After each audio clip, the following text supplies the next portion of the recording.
ప్రజలకి ముఖ్యంగా ధన్యవాదాలు తెలియజేస్తున్నాం. నిన్న జరిగిన పోస్టల్ బ్యాలెట్ ఓటింగ్ శాతం చూస్తే 100కి 98% పోస్టల్ బ్యాలెట్ జరిగింది. ఇప్పుడే తెలుస్తుంది ఎన్డీఏ విజయం.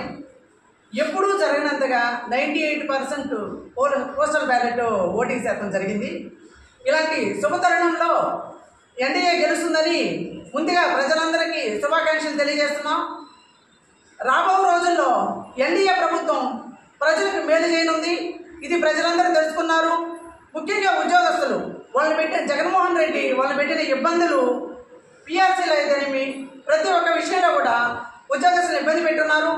ఇప్పుడు కూడా సచివాలయం స్టాఫ్ అందరినీ కూడా ఓట్లు వాళ్ళకి వేయవలసిందిగా ఈయన ప్రెజర్ తీసుకొస్తున్నాడు. ఎందుకంటే ఆయన జరిపిన ఒకే ఒక్క జాబ్ రిక్రూట్మెంట్ సచివాలయం. ఈ సచివాలయం ఉద్యోగస్తుల్ని ఎంత ఇబ్బంది పెడుతున్నాడంటే ప్రతి ఒక్క పని, చిన్న పని పెద్ద పని ప్రతి ఒక్కటి సచివాలయం స్టాఫ్ చేయాల్సిందే. ఇలా చేస్తూ ఉద్యోగాలు లేవు, ఐటీ సెక్టార్ లేదు, ఎలాంటి రాబడి లేదు. పిల్లలు చదువుకుంటే పక్క స్టేట్లు పోతే బెంగళూరు పోవాలి, లేదంటే చెన్నై పోవాలి, లేదంటే తెలంగాణ పోవాలి.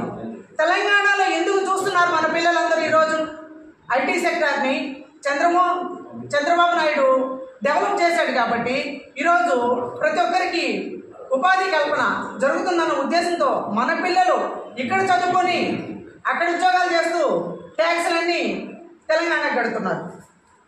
ఈ రకంగా కూడా పిల్లలకి ఇబ్బంది చేస్తున్నారు. జాబ్ క్యాలెండర్ అన్నారు, జాబ్ క్యాలెండర్ ఇవ్వలేదు. మహిళలకి అవి చేస్తామని నెత్తుని చేతులు పెట్టాడు, తర్వాత ముట్టకాయలు వేశాడు.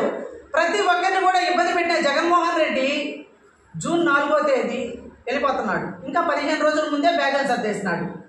ఇలా మన నియోజకవర్గం ఏదైతే ఎమ్మెల్యే గారు ఉన్నారో ఎమ్మెల్యే గారు కూడా వెళ్ళిపోవడానికి రెడీగా ఉన్నారు.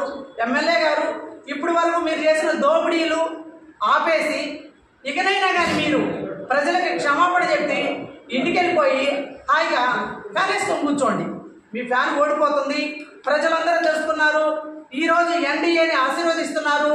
ఎన్డీఏ ప్రభుత్వం వస్తుంది. జూన్ 4న ప్రభంజనం. తెలుగుదేశం, బీజేపీ, జనసేన కూటమి అభ్యర్థులు 150 మంది అభ్యర్థులు గెలుస్తున్నారు. ఈ విజయాన్ని ముందుగా సెలబ్రేట్ చేసుకుంటున్నారు.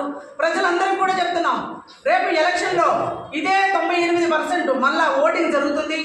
ఈ ఓటింగ్లో కూడా ఎన్డీఏ ప్రభుత్వమే గెలుస్తుందని చెప్పి తెలియజేస్తూ నియోజకవర్గ ప్రజలందరికీ నమస్కారాలు తెలియజేస్తూ